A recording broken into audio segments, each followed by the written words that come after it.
Imagina que estás sentado en una silla de metal fría, a 30 metros bajo tierra.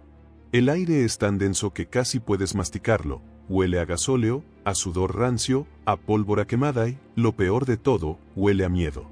Sobre tu cabeza, toneladas de roca maciza vibran violentamente cada pocos segundos. El polvo cae del techo como una nieve gris y constante que cubre tus hombros y tu equipo. No es un terremoto. Es el sonido del fin del mundo tocando a tu puerta. Tienes 22 años. Deberías estar en Brooklyn, tal vez tomando un refresco con tus amigos o preocupándote por cosas triviales como qué camisa ponerte para una cita. Pero no estás en Brooklyn. Estás en el infierno. O, como lo llaman los mapas militares de 1942, estás en la isla de Corregidor, en las Filipinas. Y tienes una tarea. Una única tarea que te mantiene cuerdo mientras todo lo que conoces se desmorona a tu alrededor: mantener el dedo sobre una tecla de telégrafo y hablarle a un micrófono, enviando señales al vacío, esperando que alguien, quien sea, te escuche antes de que llegue el silencio final. Esta es la historia real del cabo Irving Straubing, el hombre que se convirtió en la voz de los condenados. Pero para entender por qué su voz resuena con tanta fuerza a través de la historia, primero debemos entender la soledad absoluta de su posición. Era mayo de 1942. La Segunda Guerra Mundial estaba devorando el Pacífico.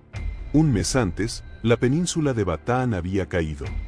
Decenas de miles de soldados aliados se habían rendido, iniciando la infame Marcha de la Muerte.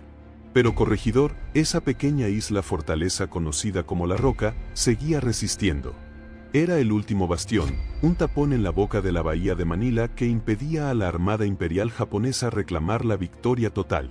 Sin embargo, para los hombres dentro del túnel Malinta, esa red de búnkeres subterráneos que servía de hospital, cuartel y morgue, la palabra victoria había desaparecido de su vocabulario hacía semanas. Solo existía la supervivencia. Minuto a minuto. El general Douglas MacArthur ya se había ido, escapando a Australia bajo órdenes presidenciales, prometiendo volver. Pero esa promesa se sentía vacía bajo el bombardeo de artillería más intenso de la historia militar hasta ese momento. Los japoneses habían colocado baterías de artillería pesada en las alturas de Bataan, a solo 3 kilómetros de distancia, y estaban disparando a tiro directo contra las entradas de los túneles. Día y noche. Sin pausa. Irving Straubing no era un comando de fuerzas especiales. No era un general diseñando estrategias. Era un operador de radio del Cuerpo de Señales del Ejército. Su arma no era un fusil, sino el código Morse y su propia voz. Mientras las explosiones sacudían los cimientos de la isla y las luces parpadeaban amenazando con apagarse para siempre, Straubing se sentó frente a su equipo. Sabía que el desembarco enemigo era inminente. Sabía que las defensas exteriores habían sido pulverizadas. Y, sin embargo, en lugar de acurrucarse en un rincón o intentar huir, abrió el canal. Lo que transmitió en esas horas finales no fue información táctica crucial ni códigos secretos. Fue algo mucho más humano y devastador. Fue el testamento en tiempo real de un ejército que moría. Nadie que no haya estado allí puede comprender realmente lo que es el fuego de tambor. No es una serie de explosiones separadas, es un rugido continuo, una cortina de acero que borra la geografía. En la superficie, la exuberante vegetación de la isla había desaparecido, reemplazada por un paisaje lunar de cráteres humeantes y tocones de árboles astillados. Pero abajo, en el túnel Malinta, el horror era diferente. Era claustrofóbico. Miles de personas se hacinaban en los pasillos laterales, soldados heridos, enfermeras, civiles, todos tosiendo por el polvo que se filtraba a través de los conductos de ventilación destrozados. La electricidad fallaba constantemente, sumiendo a los heridos en una oscuridad total puntuada solo por los gritos de dolor y el temblor de la tierra. En la noche del 5 al 6 de mayo, el enemigo finalmente puso un pie en la playa. La artillería había hecho su trabajo. Las defensas de playa, los alambres de púas, las minas, todo había sido triturado. Los tanques japoneses comenzaron a desembarcar.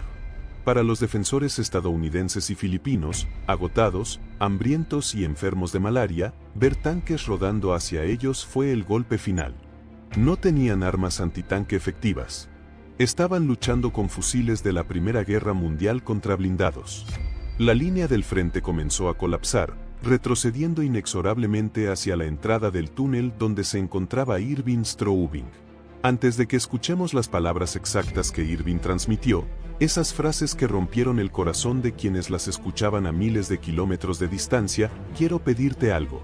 Si te apasiona la historia militar y crees que es importante recordar a hombres como Irving que mantuvieron la luz encendida en la hora más oscura, tómate un segundo para darle me gusta a este video y suscribirte al canal. Ayúdanos a que estas historias no se pierdan en el olvido. Tu apoyo nos permite seguir investigando archivos reales para traerte estos relatos. Volvamos al búnker. Mientras las defensas colapsaban, el general Jonathan Bainbridge, quien había tomado el mando tras la partida de MacArthur, se dio cuenta de lo inevitable. Seguir luchando solo significaría una masacre dentro de los túneles, donde había cientos de heridos indefensos.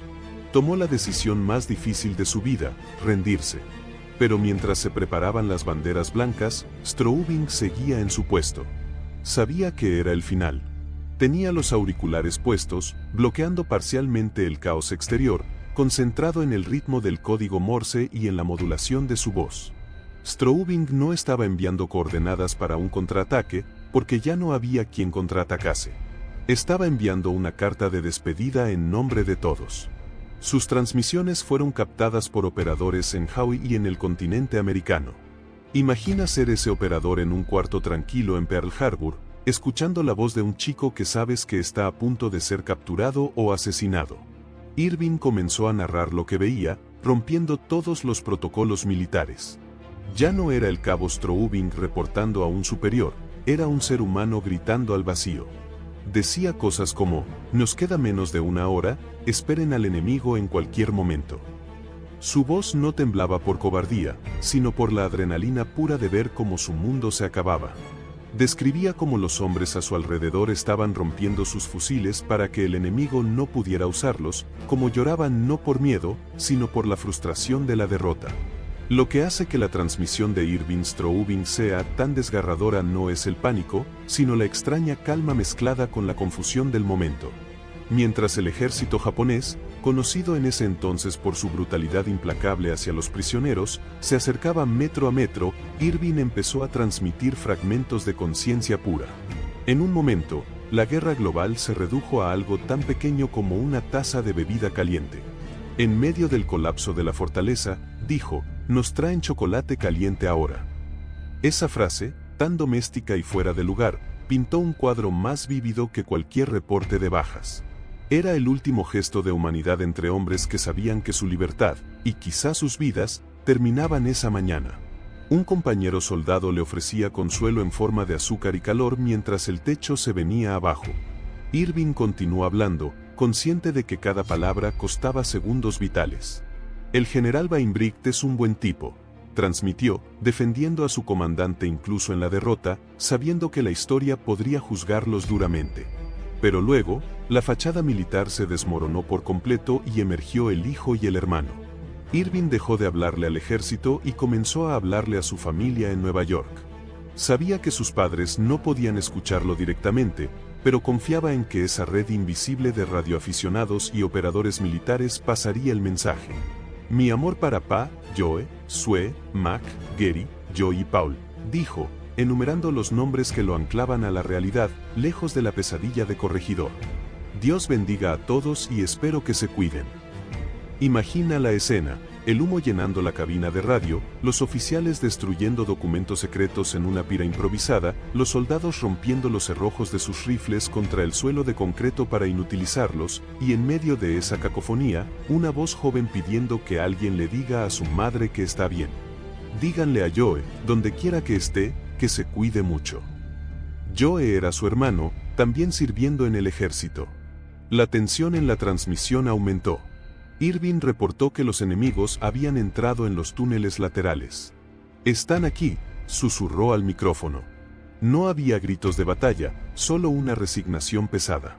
«Tengo 60 minutos todavía, tal vez, ahora tengo que irme». Pero no se fue. Se quedó. Se quedó porque mientras el transmisor estuviera encendido, todavía era libre. Mientras su voz viajara por el aire, no era un prisionero de guerra número tal, era Irving Straubing, un hombre libre de Brooklyn. Describió cómo los hombres a su alrededor estaban exhaustos, demasiado cansados incluso para sentir miedo. Habían luchado durante meses con raciones reducidas a la mitad, enfermos de disentería y malaria, bajo un bombardeo constante que habría roto a hombres menores. Estamos esperando, dijo. Esperando a que Dios sepa qué. La incertidumbre era peor que la muerte. ¿Los ejecutarían? ¿Los torturarían? Las historias de la marcha de la muerte de Bataan ya habían llegado a sus oídos como rumores oscuros. Sabían que el destino que les esperaba podía ser peor que morir en combate. Y aún así, Irving mantuvo el canal abierto. Hagan saber a mi madre cómo escucharon de mí, repitió. Era una súplica para no desaparecer en el silencio, para que su final tuviera un testigo. Las últimas palabras de Irving Straubing no fueron un grito de guerra, sino un susurro técnico que resonó con una finalidad absoluta. Stand by, dijo. Esperen. Y luego, el silencio. Pero no fue un silencio pacífico. Fue el sonido de una conexión cortada, de un mundo que se apagaba. En los receptores de radio en Hawaii, en la costa oeste de Estados Unidos, la estática reemplazó a su voz. Ese zumbido blanco fue la confirmación de que Corregidor, la roca inexpugnable, había caído finalmente. A las 12 del mediodía del 6 de mayo de 1942, el general Bainbridge rindió la guarnición. Los hombres salieron de los túneles con las manos en alto, cegados por la luz del sol que no habían visto en semanas, caminando hacia un cautiverio brutal que duraría 3 largos años. Pero esta historia tiene un giro que la hace aún más poderosa. Irving Straubing no murió ese día.